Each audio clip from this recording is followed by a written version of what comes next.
दिव्या नदी के किनारे हरिपुर नाम का एक सुंदर गांव बसा हुआ था।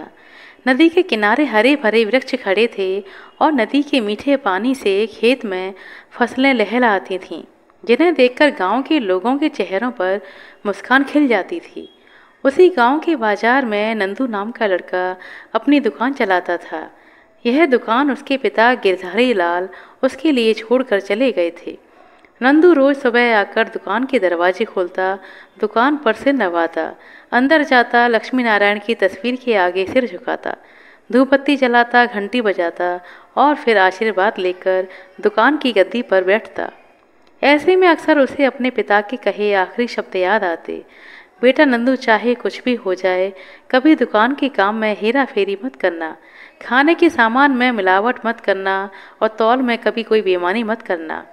जो भी ऐसा करता है वो थोड़े समय के लिए भले ही अमीर बन जाए, पर उसकी बदनामी हो जाती है। धीरे धीरे ग्राहक चले जाते हैं और बरकत रुक जाती है। मेरी इन बातों का हमेशा ध्यान रखना बेटा। तब नंदू ने अपने पिताजी से कहा था, पिताजी, मैं हमेशा इन सारी बातों का ध्यान रखूंगा। लेकिन पिताजी, हमारी दुकान तो बहुत छोटी है, उसमें ज़्यादा सामान भी नहीं है, मैं अपना काम कैसे चलाऊंगा? और ना ही हमारे पास पूंजी है, ज़्यादा सामान कहाँ से खरीदूंगा? नंदू के पिता ने कहा, बेटा नंदू, लक्ष्मी नारायण भगवान पर हमेशा भरोसा रखो। जिस दिन उनकी कृपा होगी उस दिन धन भी बरसेगा और तेरा सम्मान भी बढ़ेगा। नंदू की दुकान पर जो भी थोड़ा बहुत परचून का सामान था, उसी को बेचकर रूखी सूखी खाकर वह अपना जीवन गुजार रहा था। उसे कोई सामान भी कहाँ से देता? वह लोगों के पिछले पैसे ही नहीं चुका पाता था। एक दिन उसकी दुकान पर एक सेठ आए जो उससे कहने लगे, देखो नंदू, तुम्हारे कहने से मैं पूरे 1 महीने रुक गया। सिर्फ 500 रुपयों की बात थी, वह भी तुम नहीं दे पा रहे हो। नंदू बोला, सेठ जी, क्या बताऊं, मेरे हालात बहुत ख़राब चल रहे हैं। अभी आप 200 रुपये ले लो, बाकी हफ्ते के बाद मैं पक्का कर दूंगा। सेठ ने कहा, ठीक है, यह 200 रुपये मैं रख लेता हूँ और डायरी में लिख देता हूँ, पर हाँ, अगले हफ्ते 200 रुपये ज़रूर दे देना। नंदू ने कहा, सेठ जी, आगे का कुछ सामान भी भेज देना, थोड़ा गुड़ और तेल में कुछ बेच लूँगा और मेरा काम भी चल जाएगा। सेठ ने कहा, देखो नंदू भैया, जब तक तुम्हारे 200 रुपये नहीं मिल जाते तब तक मैं तुम्हें आगे का सामान नहीं दूंगा। आगे की सामान की बात तो भूल ही जाओ। पूरे थोक बाजार में तुम्हारी साख खराब हो चुकी है, तो मैं अब कोई माल नहीं देना चाहता। अब मैं चलता हूँ, राम राम। बेचारे नंदू की आंखों में आंसू आ गए। संध्या आरती का समय हो गया था। नंदू उठा और लक्ष्मी नारायण की तस्वीर के आगे पूजा करने चला गया। उसने अपनी आंखों में आंसू भरे लक्ष्मी नारायण जी की पूजा की, माथा टेका और बाहर आ गया। यह नंदू का नित्य नियम था कि दुकान में लक्ष्मी नारायण की पूजा करने के बाद वह पास के मंदिर में दिया जलाने के लिए जाता था। जैसे ही नंदू मंदिर में दिया जलाने के लिए दुकान से उतरकर मंदिर की तरफ बढ़ा, दुकान में लगी लक्ष्मी नारायण की तस्वीर में विराजमान लक्ष्मी जी ने नारायण जी से कहा, प्रभु, मुझसे नंदू की आंखों में आंसू नहीं देखे जाते। आप उसकी कुछ सहायता करें और कुछ नहीं तो उसका सारा सामान ही खरीद लें। नारायण जी ने कहा, तुम ठीक कहती हो देवी। अपने किसी भक्त की मदद के लिए साधारण मनुष्य का रूप धरें। हमें वैसे भी काफ़ी दिन हो गए हैं। चलो एक मजदूर पति पत्नी बनकर नंदू का सामान खरीदते हैं। लक्ष्मी जी मुस्कुराकर कहती हैं, अच्छा विचार है प्रभु।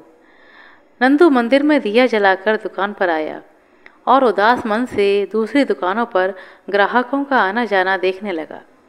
उसने एक गहरी सांस भरकर सिर झुका लिया। तभी एक मजदूर और मजदूरन उसकी दुकान पर आए। मजदूर ने पूछा, क्यों भाई, क्या तुम्हारे पास गुड़ है? नंदू ने कहा, बस यही कुछ टुकड़े पड़े हुए हैं। मजदूर बोला, कोई बात नहीं, यही दे दो, हमारा काम इसी से चल जाएगा। और जो भी सामान है भैया, वह भी बांध दो, हमारे घर का सारा सामान खत्म हो गया है। बड़ी दुकान पर जाने की हमारी हैसियत नहीं है। नंदू ने मुस्कुराकर कहा, यह भी आपकी ही दुकान है।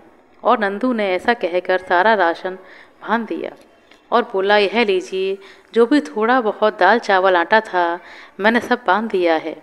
पूरे 300 रुपये हो गए।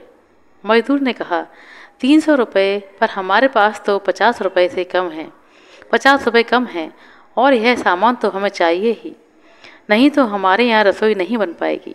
नंदू ने कहा, कोई बात नहीं, सामान ले जाइए, बाकी पैसे इधर उधर आते जाते दे दीजिएगा। मजदूरन बोली, तुम्हारा दिल बहुत बड़ा है भाई, नारायण जी तुम पर कृपा करें। दोनों मजदूरन सामान लेकर वहाँ से चले गए। नंदू खुश था कि आज तो अच्छी बिक्री हो गई।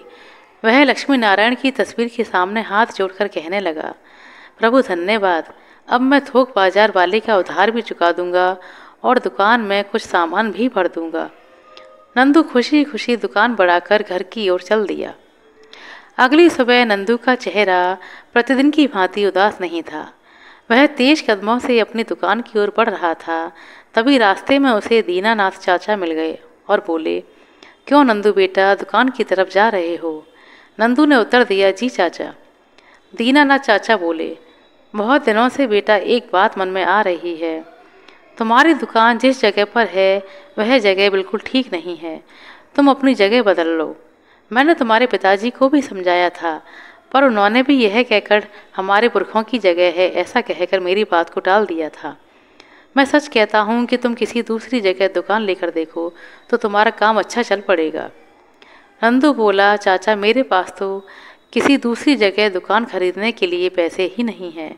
मैं भी कई बार सोचता हूँ कि इस छोटी सी दुकान की जगह कोई बड़ी दुकान होती तो मैं ज़्यादा सामान भर सकता था और तब ज़्यादा ग्राहक भी आ सकते थे। देखो बेटा, मेरा काम तो सिर्फ सलाह देना है जो मैंने तुम्हें दी। पैसों का इंतजाम कहाँ से करना है ये तुम देखो, मैं तो चलता हूँ। दीनानाथ चाचा यह कहकर अपनी राह निकल लिए और नंदू फिर से उदास होकर अपनी दुकान की ओर बढ़ चला। अभी दुकान पर बैठे थोड़ी ही देर हुई थी कि सेठ जी का एक नौकर बकाया पैसे लेने आ गया। नंदू उससे बोला, आओ भाई, और यह लो अपने पिछले 200 रुपये, अब आगे का सामान लिख लो। वह बोला, देखो भैया, तुम्हारा हिसाब किताब जो है हमेशा गड़बड़ चलता है, इसलिए सेठ जी ने फैसला कर लिया है कि अब तुम्हें आगे से कोई उधार नहीं देगी। नंदू ने कहा, यह कैसी बात कर रहे हो भाई, पैसे तो मैं देर सवेर दे ही देता हूँ। नौकर ने कहा, देखो भैया, बुरा मत मानना, पर आगे का सामान तो पैसे देकर ही मिलेगा। नंदू ने कहा, अच्छा ठीक है, यह लो 100 रुपये और थोड़ा सा गुड़ ही भिजवा दो। नौकर ने कहा, ठीक है भाई, कल तक भिजवाता हूँ, और ऐसा कहकर वह नौकर वहाँ से चला गया। इधर लक्ष्मी जी ने यह देखा कि उनका भक्त परेशान है तो वह भी परेशान होने लगी और विष्णु जी से बोली, हे नारायण, यह क्या हो गया, सामान भी खत्म और पैसे भी खत्म, अब इस बेचारे का आगे क्या होगा।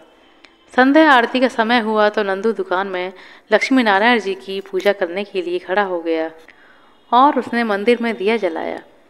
तभी लक्ष्मी जी विष्णु जी से बोले, प्रभु, यह हमारा इतना परम भक्त है, अब मुझसे इसका दुख नहीं देखा जाता, मैं तो इस पर धन की वर्षा करने वाली हूँ प्रभु।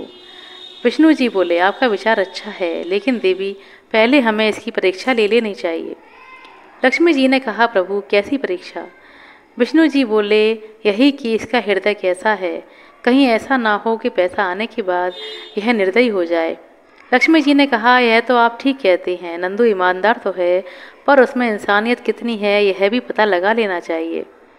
विष्णु जी बोले, नंदू अभी मंदिर से आता ही होगा, चलिए हमें भी अपना रूप बदल लेना चाहिए।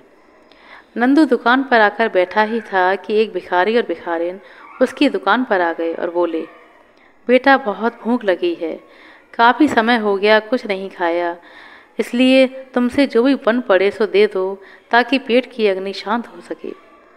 नंदू उदास मन से बोला, बाबा, मेरी हालत भी आपसे कुछ ज़्यादा अच्छी नहीं है, पर अभी मेरे पास यह 2 रोटी और 1 गुड़ का टुकड़ा पड़ा हुआ है, आप यह ले लीजिए, अपने पेट की भूख शांत कर लीजिए। भिखारिन ने पूछा, यह हमें दे दोगे तो तुम क्या खाओगे बेटा? नंदू ने कहा, अम्मा, मैं तो घर जाने ही वाला हूँ, घर जाकर कुछ खा लूँगा, यह आप खा लो।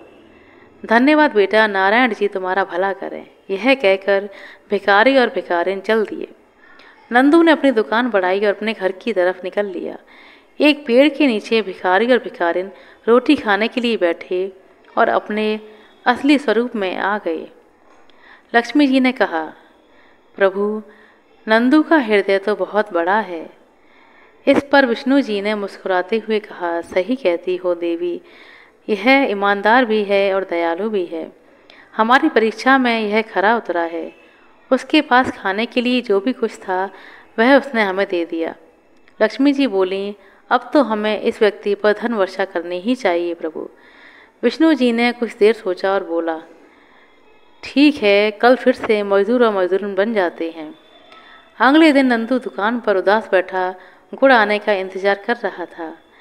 तभी मजदूर और मजदूरन उसके पास पहुंचे और बोले, भैया, हम तुम्हारा उधार नहीं चुका पाएंगे। हमारे पास तो तुम्हें देने के लिए पैसे ही नहीं हैं। इसके बदले में अगर तुम हमसे कुछ मजदूरी करवा लो तो अच्छा रहेगा। नंदू बड़ी सरलता से बोला, अच्छा, पैसे नहीं हैं तो कोई बात नहीं। मेरा थोक बाजार से गुड़ आना था, वह अभी तक यहाँ नहीं पहुँचा। अगर तुम वह मुझे लाकर दोगे तो अच्छा रहेगा।